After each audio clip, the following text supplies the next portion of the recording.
Bismillahirrahmanirrahim. Assalamualaikum warahmatullahi wabarakatuh. Innal hamdalillah nahmaduhu wa nasta'inuhu wa nastaghfiruh wa na'udzu billahi min shururi anfusina wa sayyiati a'malina. Man yahdihillahu fala mudilla lahu wa man yudlil fala hadiya lahu. Ashhadu an la ilaha illallah wahdahu la sharika lahu wa ashhadu anna Muhammadan 'abduhu wa rasuluhu la nabiyya ba'd. Sallallahu ala nabiyyina Muhammadin wa ala alihi wa ashabihi ajma'in. Qala Allah ta'ala fil Qur'anil Karim, ya ayyuhalladzina amanu taqullaha haqqa tuqatih wa la tamutunna illa wa antum muslimun.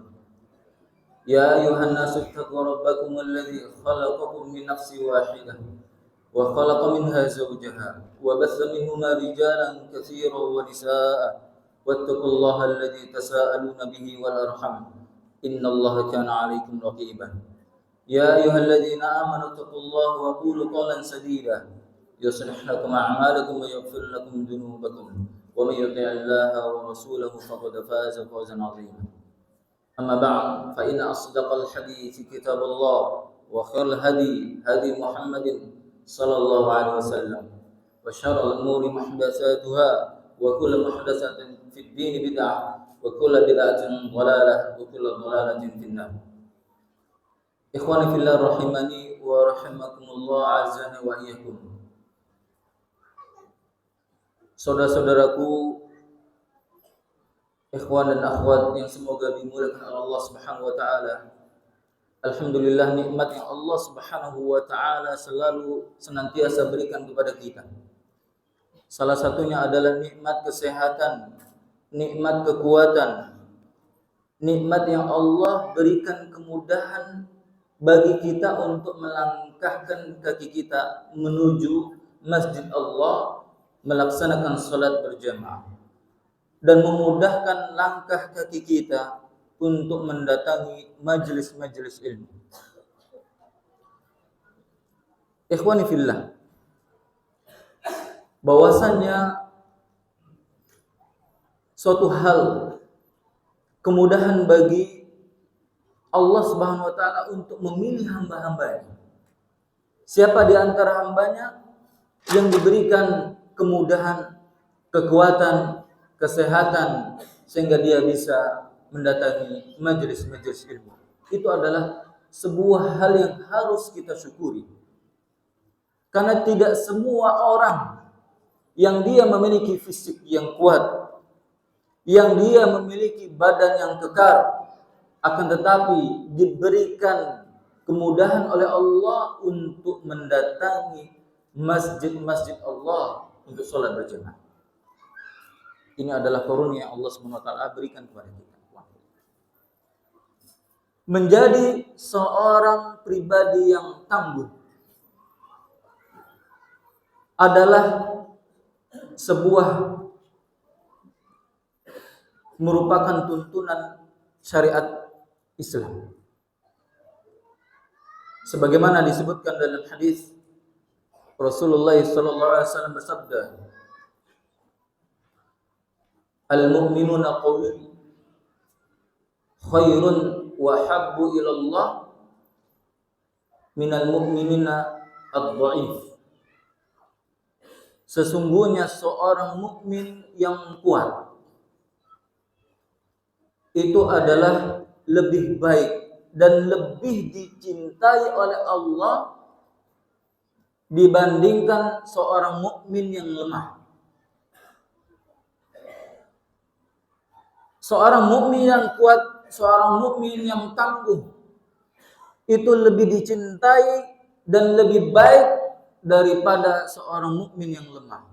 Maka para ulama menjelaskan, bukanlah yang dimaksud seorang mukmin yang kuat, yang tangguh di sini adalah seorang mukmin yang memiliki badan yang kekar, tubuh yang kuat, fisik yang kuat, sehingga dia mampu beraktivitas dengan baik, berolahraga, jalan sampai berkilo-kilo, lari, sanggup berenang, sepedaan, berkilo-kilo, fitnah sepanjang hari.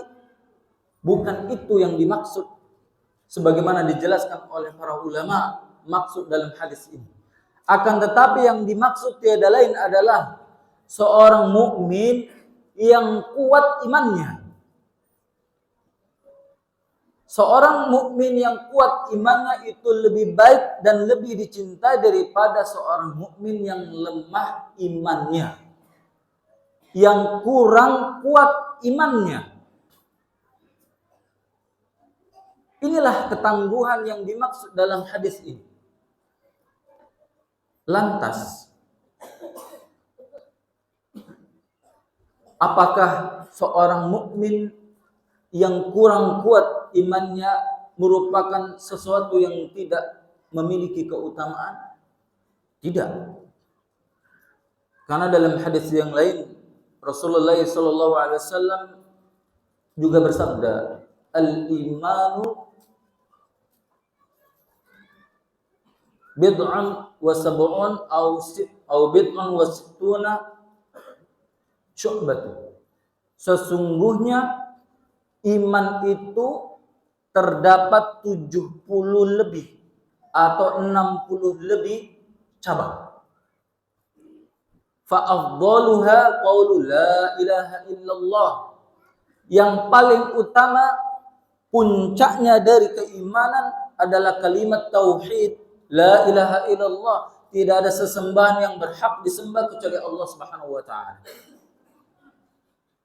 Wa adnaha imatatul adza 'anit thariq. Dan yang paling rendah dari keimanan itu tiada lain adalah menyingkirkan kotoran, menyingkirkan halangan dari jalan-jalan. Berarti seseorang yang memiliki keimanan itu memiliki tingkatan-tingkatan. Al-imanu yazidu wa yanqus. Iman itu bisa bertambah, bisa berkurang. Yazidu bi ta'ah, bertambah dengan ketaatan. Wa yanqus bil ma'siyah, menurun, berkurang karena kemaksiatan. Maka para hadirin semoga dimuliakan Allah Subhanahu wa taala. Keimanan yang paling sempurna, keimanan yang paling kokoh, tiada lain adalah keimanan Nabi Muhammad SAW menjadi panutan kita. Maka Rasulullah SAW adalah sosok yang memiliki keimanan yang tangguh, yang kuat. Uji coba dengan berbagai macam fitnah, cobaan, beliau akan tangguh dan beliau akan lewati. Coba kita lihat sirah Nabi Muhammad SAW, luar biasa. Beliau dicaci maki, difitnah sebagai tukang sihir, tidak baperan, tidak bete, tidaklah keluh kesah dengan di media sosial. Kalau zaman sekarang, ya, bete sedikit, masalah sedikit rumah tangga, ya, masalah dengan temannya, buat status, masalah dengan guru di sekolah, pendidikan anaknya nggak beres, buat status, nyindir, subhanallah. Betapa lemahnya iman kita. Kita curhatnya ke orang lain, diumbar di media sosial. Bukan curhatnya kepada Allah Subhanahu wa taala. Kalau ingin memberi solusi, sampaikan kepada ustadz yang bertanggung jawab. Kalau ingin memberikan solusi kepada keluarganya, diskusilah sama istrinya. Diskusi sama suaminya. Diskusi sama orang tuanya, sesepuh yang bisa mengubah. Itulah seorang mukmin yang kokoh, yang kuat.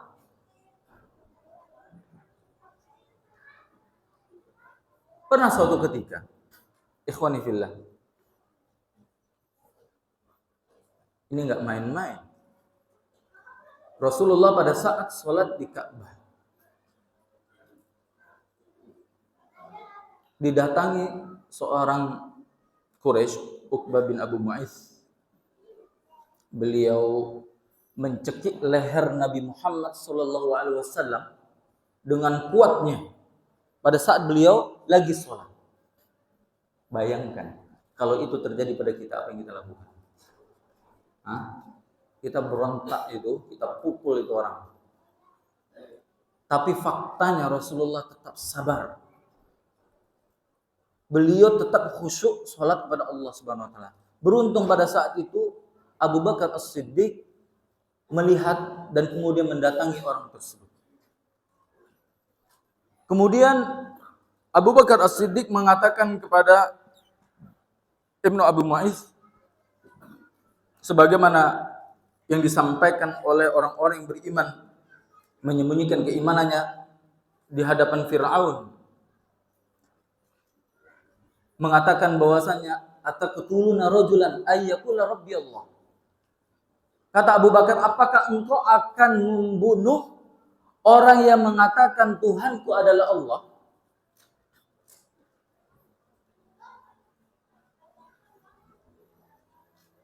Kenapa dengan ucapan ini? Ucapan ini betul-betul sangat menusuk orang-orang kafir Quraisy. Kenapa ya khonifillah? Karena orang kafir Quraisy itu adalah orang yang dia juga beriman kepada Allah. Dia meyakini bahwasanya Tuhan mereka adalah Allah. Allah Subhanahu wa taala berfirman, "Wala in sa'altahum man khalaqahum la yaqulunna Allah." Apabila ditanyakan kepada mereka, siapakah yang menciptakan mereka? Maka mereka tentu saja akan menjawab Allah. Maka orang kafir Quraisy jika ditanya terkait dengan siapa yang menciptakan mereka, man nazala minas sama ima'an, siapa yang menurunkan air dari langit, maka sungguh mereka akan menjawab Allah. Rabbi Allah, Tuhanku adalah Allah. Tetapi apa yang membedakan mereka? Mereka itu beriman yang menciptakan, yang mentarbiyah, yang menurunkan hujan itu adalah Allah, akan tetapi mereka juga menyembah kepada Tuhan-Tuhan lainnya.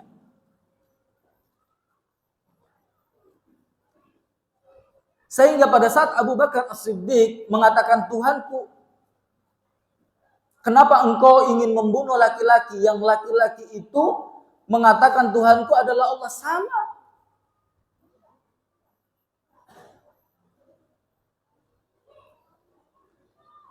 Akan tetapi yang membedakan adalah peribadatan uluhiyah kepada Allah. Kemudian apa kata Abu Bakar As-Siddiq?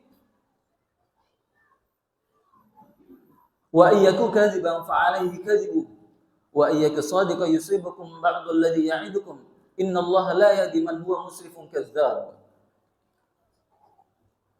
Apabila dia Muhammad sallallahu alaihi wasallam berdusta, maka kedustaan adalah bagi dirinya sendiri.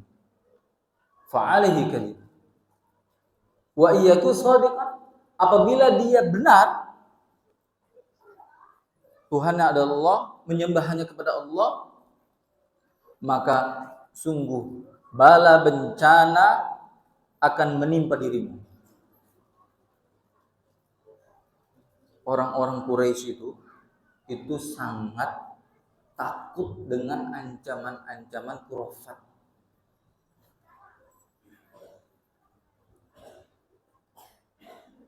Pada saat mereka disuruh beriman, enggak mau. Beriman, iman kepada Allah, pada saat hanya menyembah kepada Allah, enggak mau. Akan tetapi kalau Allah akan memberikan bala bencana kepada dirinya, mereka akan berusaha untuk melindungi dirinya. Mereka takut. Innallaha la yahdi man huwa musrifun kadzdzab. Sungguh Allah tidak akan memberi petunjuk bagi orang yang melampaui batas dan lagi pendusta. Maka dari kisah ini sangat jelas bahwasanya keimanan Rasulullah SAW menangkal serangan-serangan apapun, dia tetap berdoa kepada Allah, yakin pertolongan Allah akan datang. Itulah muslim yang tangguh, pribadi yang tangguh. Bukan mengumbar di media sosial. Apa untungnya, faedahnya? Biar orang tahu bahwasanya kita protes. Terus mau ngapain? So what gitu loh. Mau ngapain kalau tahu orang kita protes? Kalau kita nggak setuju. Kita dibilang kita hebat. Kita dibilang kita kuat, super power.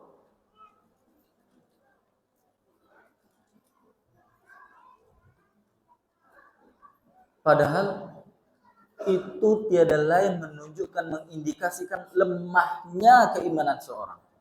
Harusnya dia malu. Sebagai seorang muslim, kalau dia buat status, yang status itu menyindir orang, yang status itu gundah gulana dirinya terhadap keluarganya dan lain sebagainya, itu mohon maaf, haruslah dia introspeksi dirinya sendiri.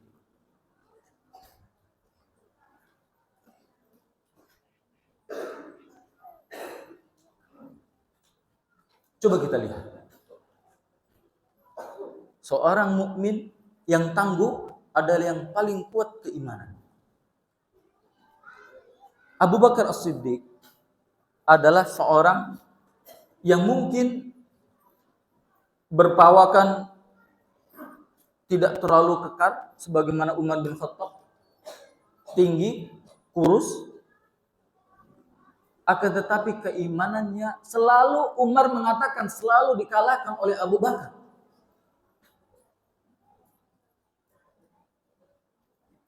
Walikulin darajatun mimma amilu, dan setiap darajat tingkatan keimanan dari seseorang dari apa yang mereka amalkan, yang mereka perbuat. Maka pernah suatu ketika Rasulullah SAW pernah bertanya kepada para sahabatnya. Apa kata Rasulullah?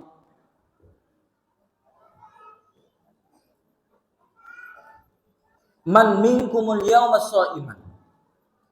Siapakah di antara kalian yang hari ini berpuasa? Maka Abu Bakar mengatakan, ana. Abu Bakar mengatakan, saya. Kemudian, faman tabi'a minkumul yawma janazah. Siapakah di antara kalian yang hari ini mengiringi jenazah? Qala Abu Bakar, ana. Saya. Faman at'ama minkumul yawma miskinan. Siapakah di antara kalian yang hari ini memberikan fakir miskin? Memberikan makan orang-orang miskin? Maka Abu Bakar kembali mengatakan, ana. Faman ada minkumul yawma maridan.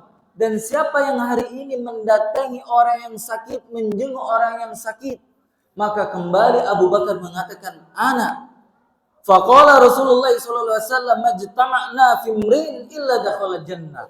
Maka tidaklah berkumpul dari 4 hal tersebut, yang dia berpuasa, yang kemudian dia mengiri jenazah, yang kemudian dia memberikan fakir miskin makanan, dan kemudian dia menyungguh orang sakit, kecuali dia akan masuk ke dalam surga Allah. Tidak ada sahabat yang menjawab. Itu menunjukkan kekuatan keimanan Abu Bakar As-Siddiq dibandingkan keimanan sahabat-sahabat yang lain. Ikhwani fillah. Seseorang yang tangguh, pribadi muslim yang hebat, yang kuat, yang kekar. Akan tetapi kita loyo, kita lesu, kita malas untuk beribadah kepada Allah, maka itu bukan pribadi yang tangguh. Allah Subhanahu wa taala telah memberikan nikmat kedua mata. nikmat hidung, nikmat pendengaran. Perhatikan saudara kita yang tidak ada mata, alias diuji oleh Allah, diambil matanya. Diuji oleh Allah, tidak bisa mendengar. Coba kita bayangkan. Apakah sanggup diri kita untuk bisa hidup sebagaimana mereka? Maka kita akan merasa sesak. Itu kenikmatan yang luar biasa Allah berikan kepada kita. Akan tetapi kadang kita sia-siakan. Untuk menghadiri majelis ilmu saja berat minta ampun. Oh, ada aja di YouTube, gampang lah itu. Carilah.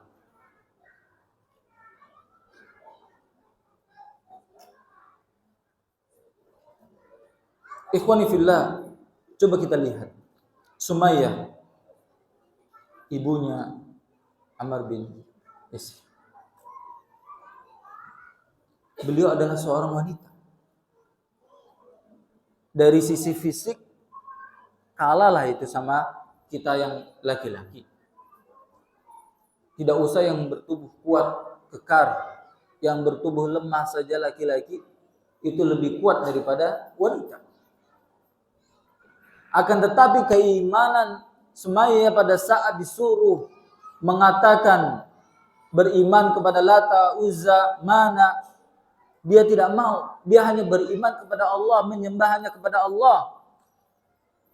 Sampai diuji baju besinya, si Abu Jahal punya baju besi ini. Kemudian dipakaikan Sumayyah, kemudian dijemur di musim panas. Musim panas di sini beda dengan di Saudi. Ya. Musim panas di sini paling suhu cuma berapa? 35. Di Saudi sampai 45, 46, 47. Lagi pula udaranya kering. Pada saat besi kalau sudah dipakai, dijemur, panas, maka terjadi sebuah fenomena kulit ini gosong. Terbakar dengan panasnya besi itu. Akan tetapi tetap saja dia beriman kepada Allah Subhanahu wa taala dan bahkan menjadi syahid. Sampai tombak Abu Jahal dia tajamkan kepada Sumayyah. Na'udzubillah. Dia tetap beriman kepada Allah. Maka apakah kita masih berpikir, oh gampang lah, zaman dahulu dekat sama Nabi saya beriman juga lah itu, mudah lah itu. Siapa yang mau menjamin? Subhanallah. Beneran mau tukeran? Hah? Siapa yang bisa sanggup dengan siksaan-siksaan mereka? Zaman dahulu tidak ada AC, nggak ada kipas angin. Kita tidur nggak ada kipas angin, nggak ada AC, nggak bisa tidur. Ya kan? Nggak ada HP aja, pusing 7 keliling, baterai habis, cari colokan.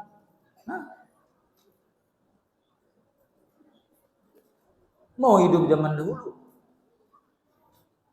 Anak dipukul guru aja, lapor polisi.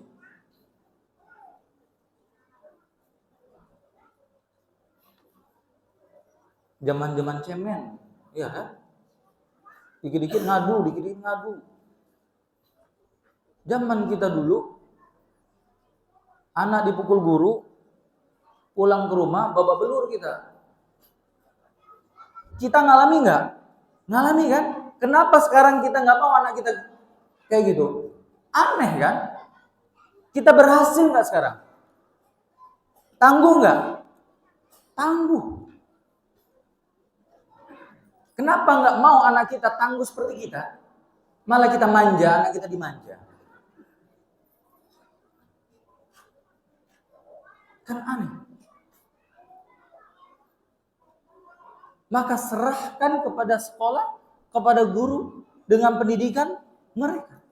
Yakinlah mereka adalah sosok guru yang mampu memberikan proses pembelajaran dengan baik. Sehingga kita mengharapkan anak kita menjadi anak yang tangguh dalam hal keimanan kepada Allah Subhanahu wa taala. Kemudian dalam hadis, seorang mukmin yang kuat lebih baik daripada dan cintai Allah daripada seorang mukmin yang lemah. Kemudian wa fi kullin khair.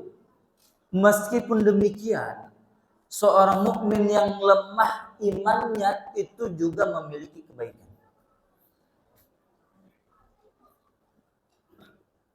Seorang yang imannya kuat, jangan meremehkan seorang mukmin yang mungkin dia lemah imannya.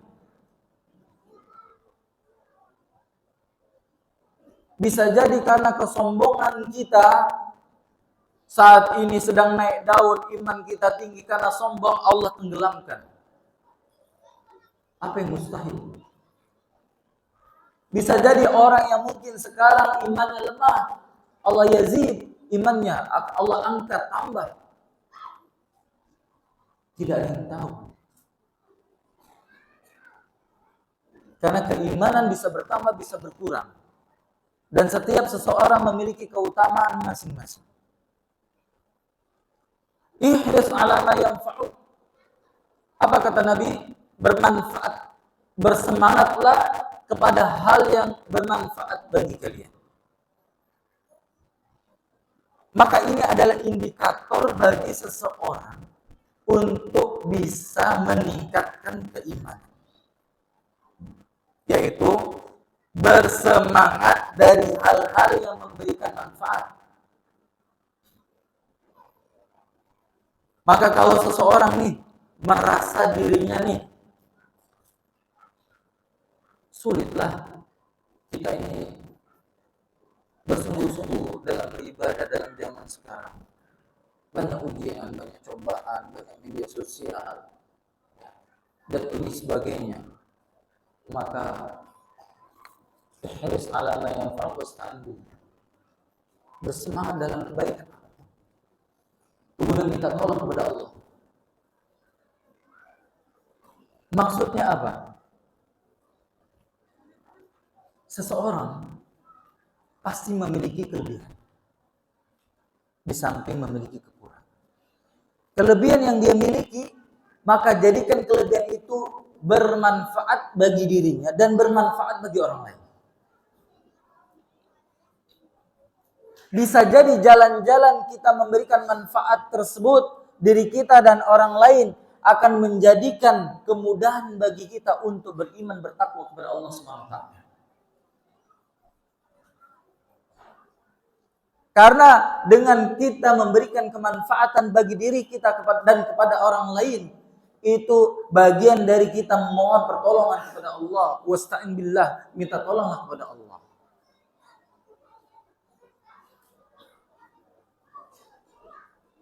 Maka benarlah sabda Rasulullah SAW, khairun nasi anfa'ahum linnas. Sebaik-baik manusia adalah manusia yang memberikan manfaat kepada orang lain. Kalau seseorang, ya namanya manusia ya, memiliki karakter yang beda-beda. Ada yang mungkin dia pendiam, ya.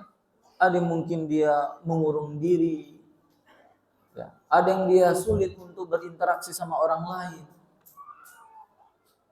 Akan tetapi dia memiliki kelebihan-kelebihan lainnya yang mungkin dia bisa memberikan manfaat. Maka lakukan itu. Jangan kelemahan yang dimiliki kita kemudian kita menjadi enggan untuk mengeluarkan potensi kemanfaatan bagi diri dan orang lain.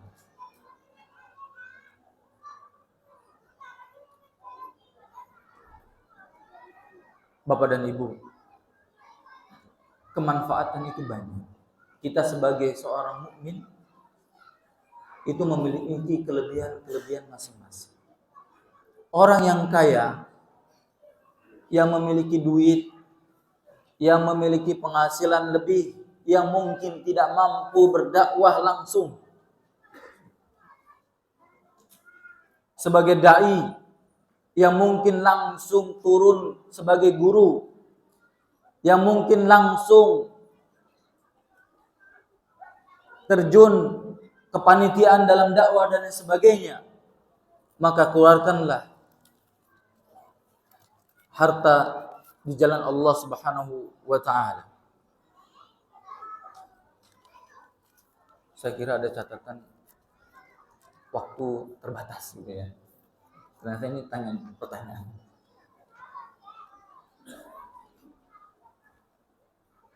Maka orang-orang kaya tersebut, ya sudahlah, berilah harta-harta mereka untuk bisa mereka luangkan pembangunan sekolah, pembangunan dakwah. Insya Allah rezeki Allah akan berikan. Innal musaddiqin wal musaddiqan wa aqradullaha qardan hasanan yudha'afu lahum. Sesungguhnya orang yang berinfak, bersedekah, laki-laki, perempuan, maka Allah akan titipkan, pinjamkan, dia menitipkan harta tersebut dengan titipan berupa balasan yang berlipat ganda. Tidak hanya balasan di akhirat, tapi juga balasan di dunia. Yang kita tidak tahu. Balasan itu tidak hanya berupa materi. Balasan itu bisa jadi Allah jaga kesehatan kita. Percuma Bapak dan Ibu kita punya harta melimpah, tapi kita sakit-sakitan, banyak duit keluar. Berobat tuh ke masjid, ke rumah sakit. Sudah banyak harta tapi tersiksa. Kunos, nggak ada yang tahu. Maka apakah kita masih mau pelit terhadap harta kita? Subhanallah. Kita nggak ada yang tahu kapan ajal kita. Kita ada yang tahu. Maka diri kita lah seyogyanya menjadi sosok seorang pribadi yang tangguh, mukmin yang kuat dalam hal memberikan kemanfaatan bagi diri kita dan kepada orang lain.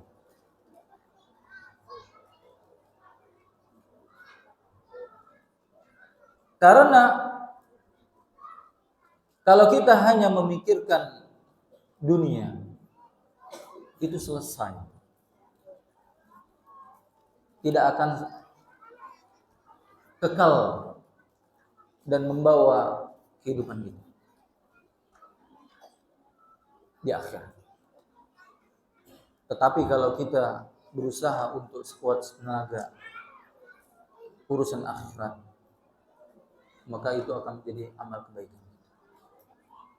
Bagi orang yang kaya, maka luangkanlah waktunya, luangkanlah hartanya untuk berinfak di jalan Allah SWT. Bagi seorang yang memiliki kemampuan untuk berdakwah, sebagaimana Al-Fadil Al-Syekh Al-Ustadz Muhammad Hafidh dan ustadz-ustadz yang lain, maka memiliki keutamaan di dalam berdakwah di jalan Allah SWT, dan para guru-guru yang dikutab di sini, maka itu adalah keutamaan mereka untuk berdakwah di jalan Allah SWT. Maka mereka memiliki keutamaan-keutamaan sendiri, kemanfaatan bagi diri dan umat semua. Maka itulah kenapa kita menjadi umat yang terbaik. Ikhwan fillah, kita mau azan dulu kan? Azan dulu, silakan. Nanti kalau nggak azan dulu, kasihan nanti dikira kita masjid apa gitu. Bismillahirrahmanirrahim. Assalamualaikum warahmatullahi wabarakatuh. Maka sudah sepantasnya kita sebagai seorang mukmin untuk bisa menjadi seorang mukmin yang tangguh, seorang mukmin yang kuat, seorang mukmin yang memiliki jati diri, yang keimanan tersebut adalah keimanan yang kokoh, yang memberikan manfaat kepada diri kita, kepada orang lain, sehingga itu bisa menambah keimanan dan derajat di setiap kita. Karena in ahsantum li anfusikum. Sesungguhnya kebaikan yang kalian perbuat dengan membuat kebaikan bagi dirinya dan orang lain itu adalah untuk diri kalian. Bukan hanya untuk orang lain, tapi sebenarnya hakikatnya untuk dirinya, untuk menambah keimanan kepada Allah Subhanahu wa taala. Maka kelebihan-kelebihan yang kita miliki, maka kita maksimalkan kelebihan kita. Yang memiliki harta silakan. Yang dia bisa berdakwah silakan. Itulah keutamaan umat Nabi Muhammad SAW. Kenapa umat Nabi Muhammad lebih baik daripada umat-umat sebelumnya? Karena umat Nabi Muhammad diberikan kekuatan di dalam saling menasihati. Wa tawassaw bil haqq wa tawassaw bis sabr. Kuntum khairu ummat ukhrijat lin-nas ta'muruna bil ma'ruf wa tanhauna 'anil munkar wa tu'minuna billah. Kalian adalah sebaik-baik umat dibandingkan umat-umat sebelumnya. Kenapa? Ukhrijat lin-nas, yang mana disuruh kepada manusia, ta'muruna bil ma'ruf, saling menasihati kepada kebaikan. Wa tanhauna 'anil munkar, saling memberikan nasihat untuk meninggalkan kemaksiatan. Beda dengan umat-umat terdahulu yang mereka bergantung kepada para nabi. Nabinya tiada, mereka akan diganti dengan nabi-nabi yang lain. Akan tetapi umatnya Nabi Muhammad, setelah tiada Nabi Muhammad, maka orang-orang saling memberikan nasihat. Para ulama memberikan ilmu kepada masyarakat. Akan tetapi masyarakat kaum muslimin saling memberikan nasihat kepada mukmin yang lainnya.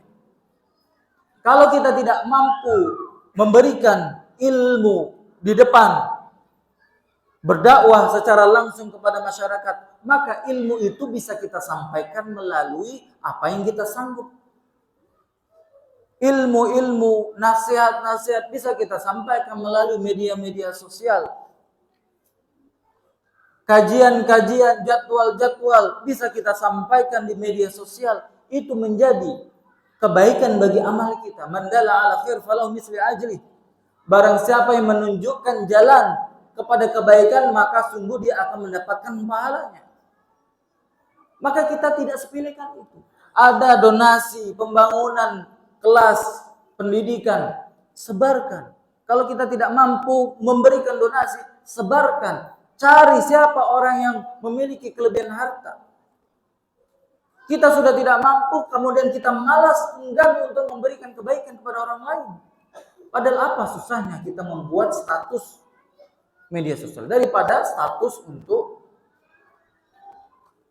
diri-diri kita yang tidak tahu status itu untuk apa. Maka kebaikan jalannya begitu banyak. Kalau kita juga menjadi seorang yang mungkin pemalu, tidak punya media sosial, ya, setidaknya terhadap keluarga kita, maka kita ajak keluarga kita untuk beriman, beramal soleh, mengajak ke masjid, menasihati istri untuk beriman kepada Allah, sholat tepat waktu, membaca Al-Quran, maka ini jalan-jalan kebaikan. Kalau kita sudah tidak punya harta, tidak punya kemampuan untuk berdakwah, tidak punya kemampuan untuk memberikan kebaikan, maka setidaknya kita menjadi sosok orang yang mudah membantu orang lain.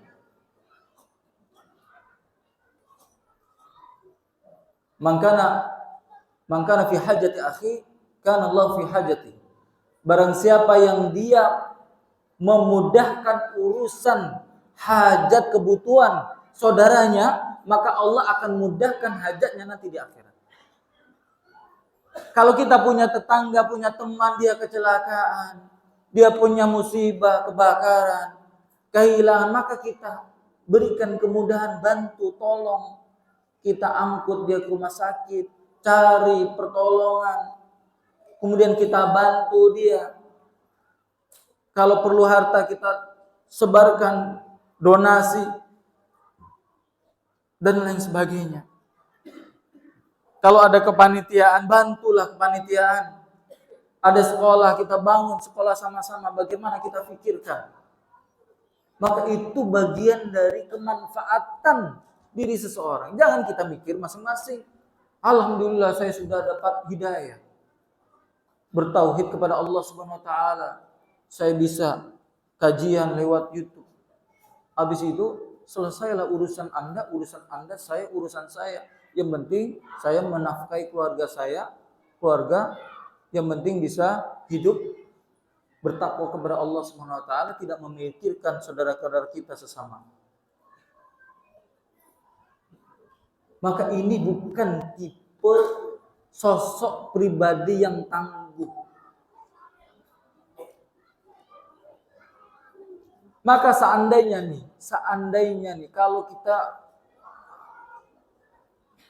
orang yang sulit gitu ya berinteraksi, orang yang malu banget.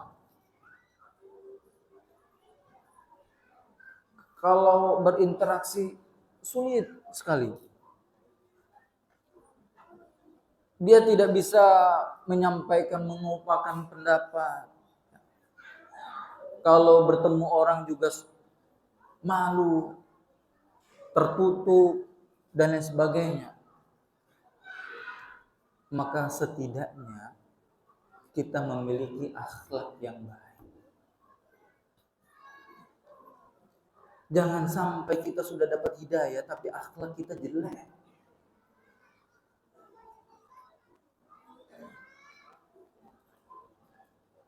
Jangan sampai kita sudah dapat hidayah, dapat taufik, beriman, bertakwa kepada Allah Subhanahu wa taala, kemudian kita jelek akhlak kita. Semakin najis, semakin jelek akhlaknya. Subhanallah. Itu menunjukkan indikasi lemahnya iman kita. Semakin menjelek-jelekkan orang, semakin meremehkan orang yang tidak mendapatkan hidayah. Subhanallah.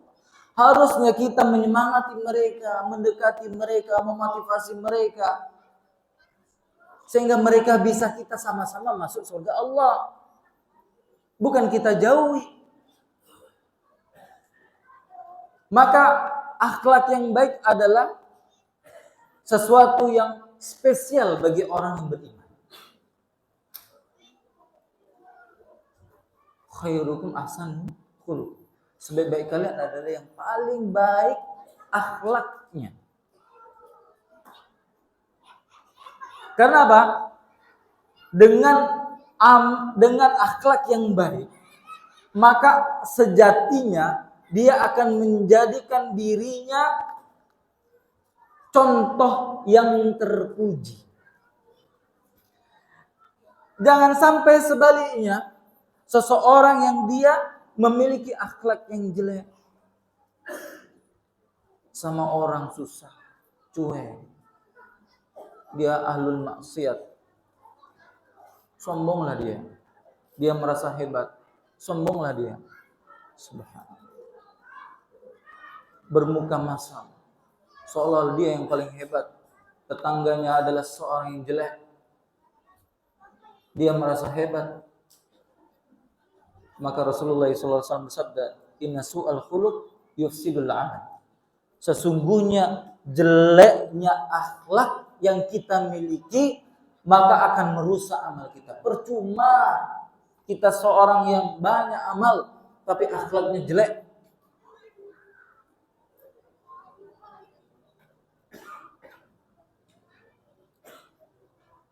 Kama yufsidul khalul asam.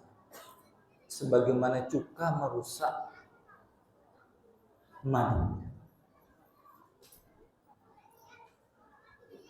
Madu kalau ditetesi satu tetes cuka itu bisa merusak komposisi yang ada di dalam madu. Kadar sukrosa, fruktosa, glukosa, dan vitamin-vitaminnya akan rusak. Itu terbukti. Sabda Nabi ratusan tahun yang lalu terbukti melalui penelitian.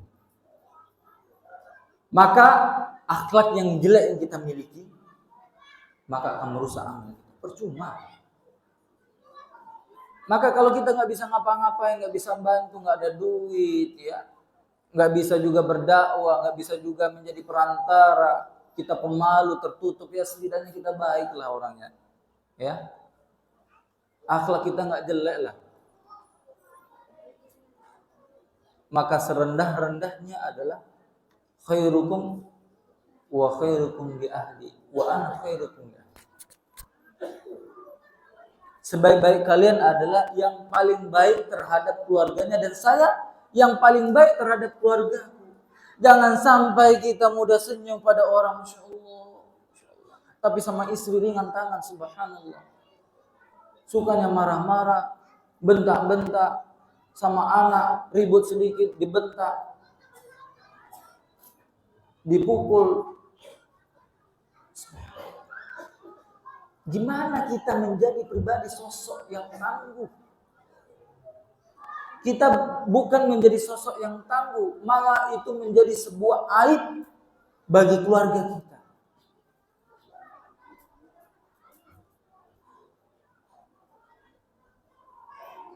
Maka hendaknya kita saling introspeksi.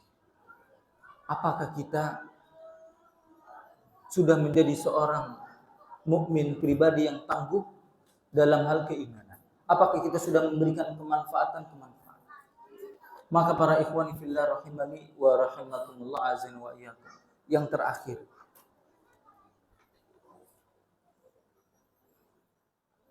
kalau kita merasa sulit, akhlak kita mungkin sudah terlalu, watak keturunan kita sudah terlalu keras, sulit untuk melatih mengubahnya. Macam mana ambok orang tua lah, keturunan itu lah keras lah. Ada orang ribut, marahlah sudah tuh.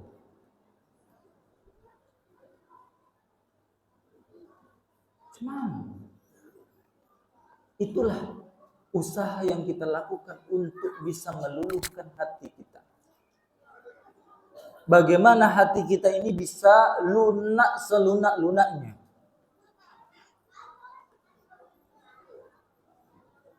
Yaitu kita mudah untuk melangkahkan kaki kita menuju majelis-majelis ilmu. Ikhwani fillah, datang menghadiri majelis ilmu itu bukan perkara yang sepele, bukan perkara yang remeh. Mungkin kita mengatakan bahwasanya saya bisalah belajar sendirilah, baca dulu buku-buku banyak. Bisalah saya belajar dari YouTube, dengarkan ustaz-ustaz besar. Bisa kita lihat, kita dengar. Subhanallah. Tapi tidakkah pada saat kita mendengarkan, kita sambil bermedia sosial, apakah semua masuk? Tidakkah pada saat kita mendengar, kita disibukkan kepada yang lain, sehingga ilmu itu masuk?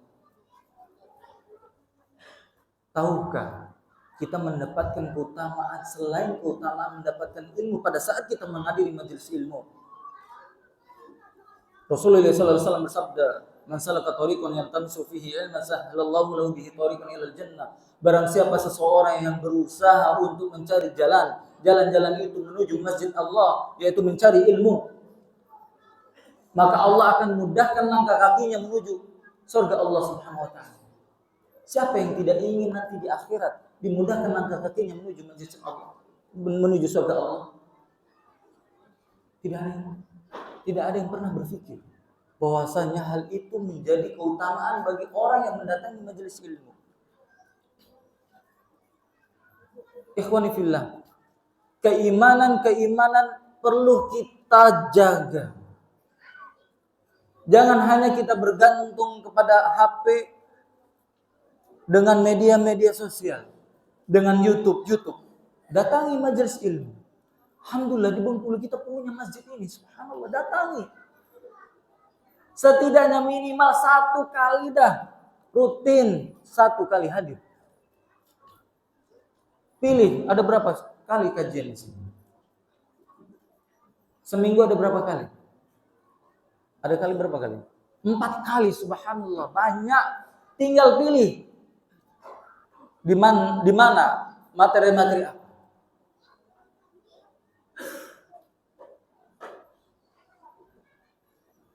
Sudah pernah khatam kitab tauhid? Pernah khatam? Pernah tuntas tidak belajar kitab tauhid? Pernah tuntas enggak? Ya pernah dengar-dengar lah, tauhid, taulat. Tauhid rububiyah, uluhiyah, asma wa sifat. Gampang lah itu, sudah sering lah itu dengar. Pernah khatam enggak detailnya, tafsilnya? Ustaz, tebal Ustaz. Usah itu. Subhanallah. Kokohnya keimanan para sahabat, kokohnya keimanan para ulama. Mereka betul-betul memahami tauhid itu secara detail. Sehingga terjadi masalah apapun, dia bergantung kepada Allah. Sakit bergantung kepada Allah, bukan bergantung pada obat. Cari dokter mana ini yang bagus? Ruqyahlah dia diri sendiri. Itu ada di bab kitab tauhid, belajarlah. Katanya mau jadi pribadi yang tangguh, yang kokoh, yang kuat. Tapi belajar lesu. Cak mana lah itu?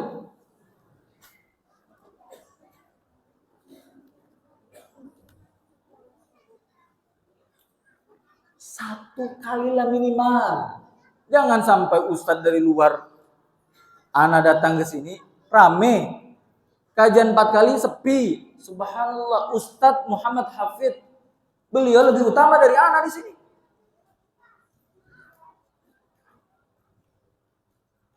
Beliau layak untuk diambil ilmu yang melebihi saya. Saya ilmu dunia. Orang S1, S2, S3 teknik kimia. Mau ngambil ilmu kimia saya ajari. Saya cuman kebetulan saja belajar agama, ikut mahat ilmi. Kebetulan saja belajar waktu di Saudi sama ulama-ulama, kebetulan. Tapi mereka betul-betul belajar khusus takhasus fiddin.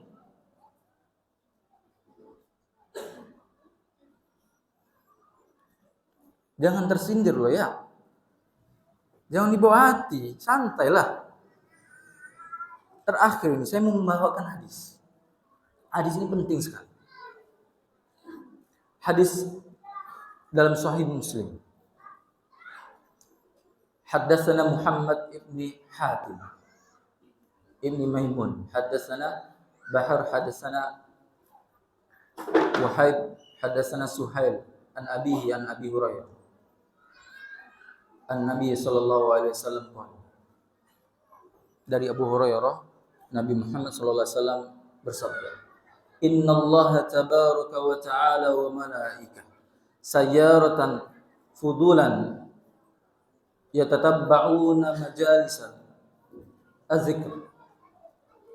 Apa kata Rasulullah? Sesungguhnya Allah, innalillahi tabaraka wa ta'ala, sesungguhnya Allah, bagi Allah yang maha tinggi, yang maha agung, sesungguhnya Allah Subhanahu wa taala memiliki malaikat yang malaikat tersebut mencari majelis-majelis zikir, majelis-majelis ilmu. Fa idza wajadu majlisan fihi zikrun qa'adu ma'ahum wa haffa ba'duhum ba'dha bi ajnahatihim hatta yamla'u ma bainahum wa bainas sama'i dunya. Maka pada saat malaikat tersebut menemukan majelis zikir, mereka kemudian ikut duduk di dalam majelis zikir, majelis ilmu, kemudian membentangkan sayap-sayapnya sampai memenuhi langit dunia. Fa idza tafarraqu araju wa sa'idu ila as-sama'. Pada saat majelis ilmu ini bubar, maka mereka akan pergi naik ke atas langit. Qal fasayas'aluhumullahu azza wa jalla, maka Allah Subhanahu wa taala bertanya kepada para malaikat, wa huwa a'lamu bihim, padahal Allah itu enggak usah tanya sudah tahu. Ini Nabi Muhammad SAW bersabda, wa huwa a'lamu bihim, pada Allah itu maha mengetahui. Bertanyanya Allah untuk memberikan pelajaran bagi malaikat. Dan pelajaran bagi kita. Min aina ji'tum, dari mana Anda? Dari mana kalian? Fayaqulun ji'na min 'indi ibadillaka fil ard. Aku datang dari hambamu di bumi, yang mana mereka yusabbihunak wa yukabbirunak wa yuhallilunak wa yamhanunak, yang mana mereka selalu bertasbih, menyebut namamu, mentakbirkan dirimu, bertakbir, bertahlil, memuji. Karena majelis-majelis ilmu tiada lain diisi dengan memuji Allah, qaulullah, qaulur rasul. Kita selalu beristighfar kepada Allah, mengagungkan Allah. Wa yas'alunaka, qal wa madza yas'aluni. Kemudian mereka bertanya kepada engkau dan kemudian mengatakan, kenapa engkau menanyakan kepadaku? Qalu yas'alunaka jannatak. Apa yang mereka minta? Maksudnya di sini ya. Apa yang mereka minta? Orang-orang majelis ilmu ini meminta apa? Maka dia meminta kepada Allah, memohon kepada Allah jannatak, yaitu surga Allah Subhanahu wa taala. Orang yang mendatangi majelis ilmu tiada lain ingin masuk, dimudahkan masuk surga Allah. Qal wa hal ra'au jannati? Qalu la ya Rabb. Maka Allah berkata kepada malaikat, apakah mereka telah melihat surgaku? Belum. Tidak. Qal fa kaifa law ra'au jannati? Maka bagaimana seandainya mereka telah melihat surgaku? Maka dia akan tinggalkan dunia ini, pasti akan datang terus tuh ke majelis ini. Qalu wa yastajirunak. Qala wa mimma yastajirunani. Kemudian apakah mereka meminta perlindungan? Ya, mereka meminta perlindungan, yaitu perlindungan dari apa? Qalu min narik, dari neraka Allah. Siapa sih yang tidak ingin meminta perlindungan dijauhkan dari api neraka Allah? Semua ingin. Qal wa hal ra'au nari? Apakah mereka telah melihat nerakaku? Qalu la. Berkata tidak, belum pernah. Qal fa kaifa law ra'au nari? Maka bagaimana seandainya mereka telah melihat nerakaku? Maka dia akan meninggalkan dunia ini, kemaksiatan yang ada di dunia ini, maka akan berlomba-lomba mendatangi majelis ilmu. Qalu wa yastaghfirunak. Qala fa yaqul qad ghafartu. Dan para malaikat mengatakan, dia meminta ampun kepadamu. Maka Allah mengatakan, sungguh aku telah ampuni bagi mereka. Qad ghafartu lahum. Fa'ataituhum ma sa'alu, dan aku telah berikan apa yang mereka minta. Wa ajartuhum mimma stajaru, dan aku telah berikan perlindungan bagi mereka apa yang mereka ingin, terbebas dari neraka tersebut. Kemudian malaikat tersebut mengatakan, fayaqula rabbi bihim fihim fulanun abdun khata'un. Tapi wahai Tuhanku, pada saat kami temukan tuh di majelis ilmu, ada satu orang yang dia fulan, hamba tersebut terlalu banyak dosanya. Innama marra fajalasa ma'ahum. Kemudian dia itu tanpa sengaja nih mendatangi kumpulan orang majelis ilmu bersama mereka. Niatnya bukan untuk pengajian. Qala fayaqul walahu ghafartuhumul qaum la yashqa bihim jalisuhum. Subhanallah. Jangankan kita yang niat menghadiri majelis ilmu, orang yang berdosa tadi, ya, yang niatnya bukan untuk majelis ilmu datang ke sini, maka ghafartu lahum, bagi aku juga hapuskan dosa-dosa baginya. Karena apa? Karena orang-orang itu, orang-orang mendatangi majelis ilmu, itu adalah sebuah kaum yang mana teman duduk mereka tidak akan binasa.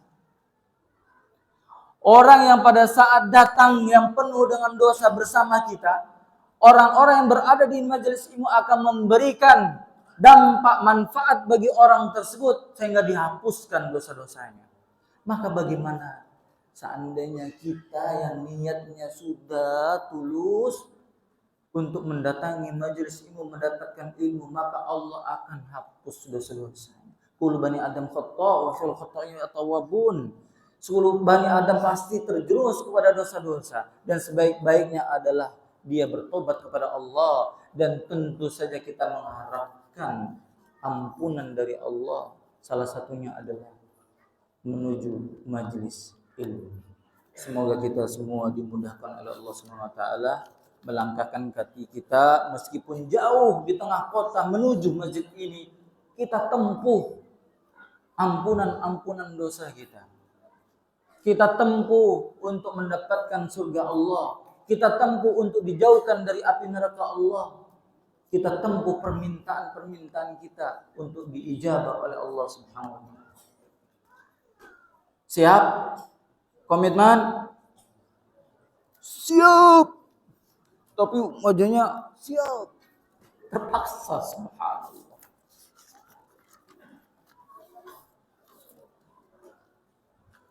Bisa nggak bantu nih kepanitiaan masjid? Bagaimana nih kita bantu pendidikan di sini untuk maju? SD sudah ada, SMP. Carilah umat sebanyak ini. Ada yang bisa punya duit, punya link, siapa punya orang kaya datangi. Subhanallah, ini untuk kebaikan kita. Datangi, sampaikan. Nggak usah malu, apapun yang kita miliki berikan manfaat.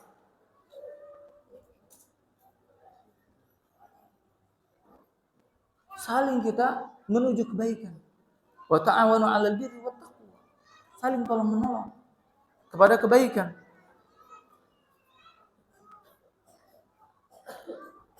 Sudah jam 8 ya. Cepat sekali. Ini ada pertanyaan, ini mau dijawab enggak ini? Atau Ustaz Hafid aja kita serahkan ya? Ya, ini pertanyaan ini menyinggung ana ini ya. Assalamualaikum warahmatullahi wabarakatuh. Hayakallahu wa barakallahu fiikum Ustaz. Waalaikumsalam warahmatullahi wabarakatuh. Wa fiikum barakallah. Semoga Allah senantiasa melimpahkan keberkahan Ustaz dan keluarga. Masya Allah, tabarakallah Ustaz, kami tidak meragukan lagi ketangguhan yang telah Allah karuniakan kepada antum sehingga bisa sukses. Siapa bilang? Belum tentu. Siapa tahu di akhir hayat saya menjadi orang yang na'udzubillah, subhanallah. Saya adalah seorang yang berusaha sekuat tenaga bagaimana bisa selamat di dunia ini. Jangan lihat dari gelar saya profesor, subhanallah. Apa arti profesor? Emang diakui di akhirat? Tidak ada lah.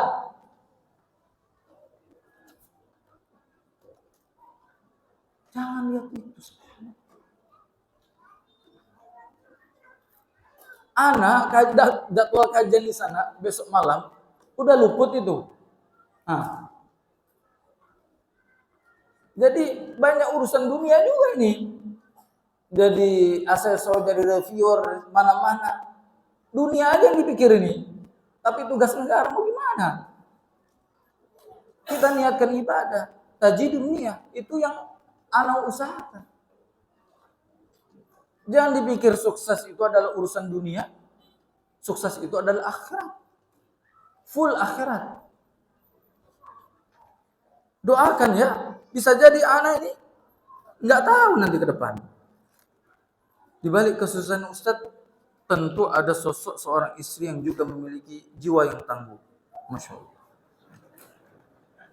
Sehingga bisa menjadi sosok menyokong dan mendukung suami dalam belajar, meraih cita-citanya dan sibuk dalam dakwah. Masya Allah. Betul, seseorang yang tangguh maka akan didukung oleh sosok wanita di rumah yang juga tangguh.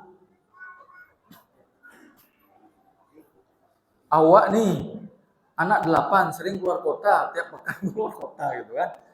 Nah, kalau istri tidak tangguh, kasihan tuh sudah. Siapa yang bisa ngurus anak sendiri, tidak ada pembantu. Jauh dari orang tua, ngurus sendiri, ya kan? Maka apa upaya yang Ana lakukan? Maka aktivitas yang saya usahakan untuk istri adalah sesibuk mungkin.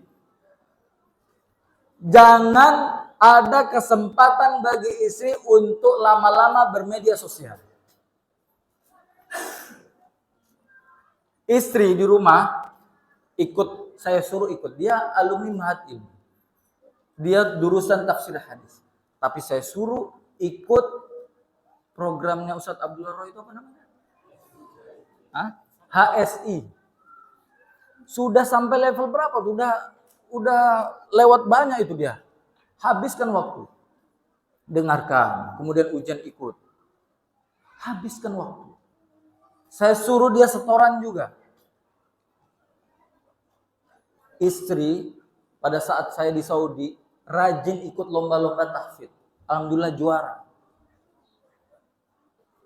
Lomba tahfidz. Saya sibukkan dia suruhlah setoran-setoran. Karena wanita kalau tidak disibukkan dengan hal-hal seperti itu, maka dia akan sibuk dengan media sosial.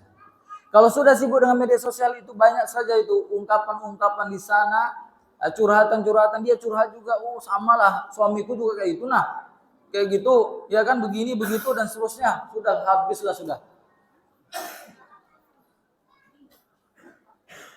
Kemudian sibuk mengurusi rumah, cucian, setrikaan, masak dan sebagainya, ya kan? Habislah waktu untuk beribadah kepada Allah. Karena fitnah zaman sekarang ini adalah fitnah ini nih, paling sulit ini. Alhamdulillah, anak pribadi nggak ada media sosial, Facebook nggak ada, Instagram nggak ada, apalagi WA pun cuman punya grup-grup saja. Itu pun ratusan grup nggak terbuka. Status mau buka status orangnya nggak terbaca. Apa mau bikin status? Karena kalau kita tidak disibukkan dengan hal yang bermanfaat, akan dihabiskan kepada hal yang tidak bermanfaat. Kami meminta motivasi dan beberapa sikap dari istri antum Ustadz yang bisa kami teladani agar kami juga bisa menjadi sosok yang tangguh. Maka pastikan para laki-laki yang ada di sini untuk memotivasi istri-istrinya. Bagaimana memotivasi istri-istrinya? Ya antum-antum juga harus menjadi laki-laki yang tangguh. Jangan koleran, suruh istrinya jangan media sosial, dirinya media sosialan. Di rumah pulang kerja, tidaklah diskusi, cerita, ngobrol sama istri, HP yang dipegang. Gimana menjadi pengen istri tangguh, dianya sendiri nggak tangguh?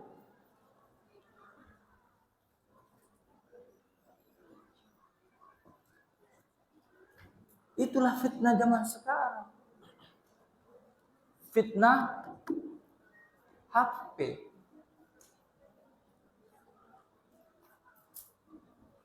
Jadi hendaknya kita introspeksi diri. Bisa jadi kebesaran yang ada pada orang lain, hebat dia, bisa berdakwah, bisa ini, punya ini. Jangan dilihatlah, semakin tinggi orang semakin banyak ujian, semakin banyak cobaan, semakin banyak fitnah. Setan selalu memberikan was-was, Anda luar biasa. Itu kan bagian dari ujub. Nggak ada yang tahu. Maka kita syukuri dalam posisi kita masing-masing.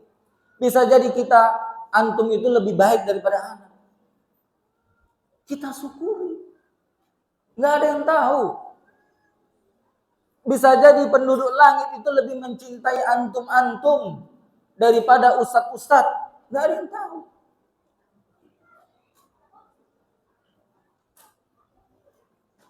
Maka kita semua saling berlomba. Fastabiqul khairat. Berlomba-lomba dalam kebaikan. Wa fi dzalika falyatanafasil mutanafisun. Kita semangat untuk melakukan kebaikan-kebaikan. Kita nggak ada yang tahu akhir hayat kita. Kita menginginkan kebaikan orang lain, istri kita, keluarga kita, anak kita, akan tetapi kita tidak mau berusaha. Sama saja lah namanya itu.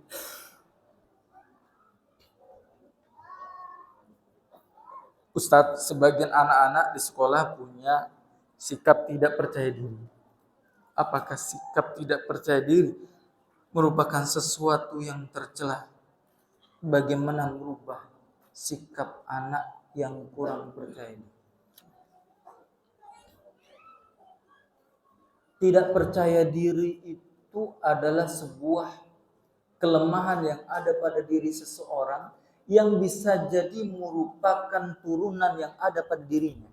Dari orang tuanya memang dia tidak percaya diri. Sehingga anaknya juga orang yang tidak percaya diri. Pada saat kita memiliki seorang anak yang tidak percaya diri, maka tugas kita adalah bagaimana menjadikan sosok seorang tersebut untuk bangkit menjadi pribadi yang dia percaya diri.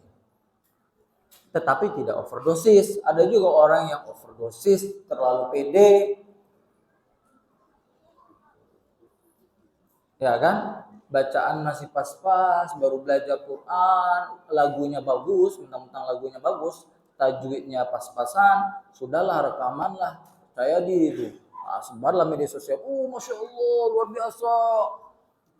Padahal belum pernah tuh ikut pelajaran tajwid dan sebagainya. Belum tentu lolos tuh Al-Fatihahnya. Jangan overdosis juga. Maka terkadang sikap kurang percaya diri itu menjadi keutamaan bagi anak tersebut. Sehingga kemampuan yang dia miliki tidak dianggap oleh orang lain. Maka itulah orang Islam itu luar biasa. Kita tuh wasat, pertengahan.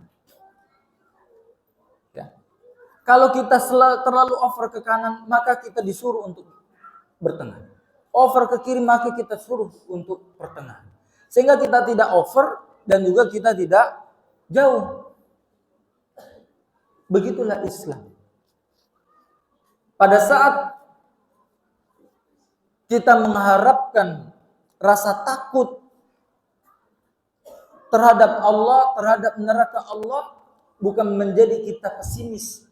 Kita optimis dengan kecintaan kepada Allah, dengan amal ibadah kita agar kita masuk ke dalam surga Allah. Sebaliknya orang yang terlalu optimis, yakin, sombong dengan amal ibadahnya sehingga yakin masuk surga Allah, ingat sisi kiri bisa jadi dia masuk ke dalam neraka Allah. Takut.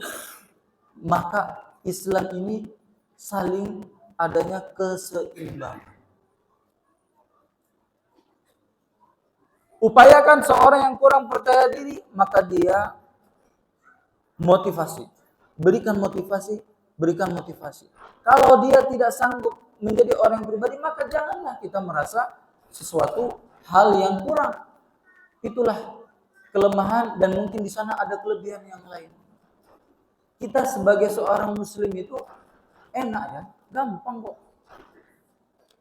Apapun kondisi yang ada pada diri kita, maka kita enjoy. Kita nggak ada rasa penat, ya. Kita tidak ada rasa susah dan lain sebagainya. Maka jati diri seorang muslim, seorang mukmin maka dia akan selalu bahagia. Maka dia akan selalu senang. Maka dia akan selalu tenang. Tidak panik, tidak gerasa gerusu. Dia tenang, santai. Ada masalah apa, kita selesai. Ada musibah, kita kembalikan kepada Allah. Kita diuji sakit, kembalikan kepada Allah. Bukan kepada dokter dan sebagainya. Itu adalah wasilah, perantara. Tapi yang menyembuhkan adalah Allah. Tapi zaman sekarang kan sulit. Dikit-dikit mana sih dokter yang bagus? Sana dokter tidak bisa, di sana nggak sembuh. Dia lupa kepada Allah. Subhanallah. Maka belajar lagi tauhid. Mudah-mudahan nanti ke depan ada kajian khusus kitab tauhid sampai tuntas dari awal. Hadirilah 1 pekan sekali, nggak usah banyak-banyak dah. Semoga kita semua dimudahkan melangkahkan kaki kita menuju majelis ilmu. Anak pengen setelah ini kajian serame ini, ya 1 pekan sekali nggak apa-apa lah, luangkanlah waktu, ya. Kecuali kalau kita diuji sakit, ya, dan lain sebagainya, maka itu adalah uzur yang Allah Subhanahu wa taala berikan. Mudah-mudahan Allah Subhanahu wa taala memberikan kekuatan kepada kita semua untuk menjadi hamba-hamba Allah yang tangguh, yang selalu beriman dan bertakwa kepada Allah Subhanahu wa taala, dan mudahkan langkah kita menuju ketaatan kepada Allah, menuju peribadatan, salat ibadah berjamaah, salat di masjid, kemudian menghadiri majelis-majelis ini. Wallahu a'lam bishawab. Semoga yang sedikit ini bermanfaat. Apa yang kurang adalah dari kebodohan, kejahilan dari diri kita sendiri, dari saya sendiri. Semoga Allah Subhanahu wa taala mengampuni dosa-dosa yang saya miliki.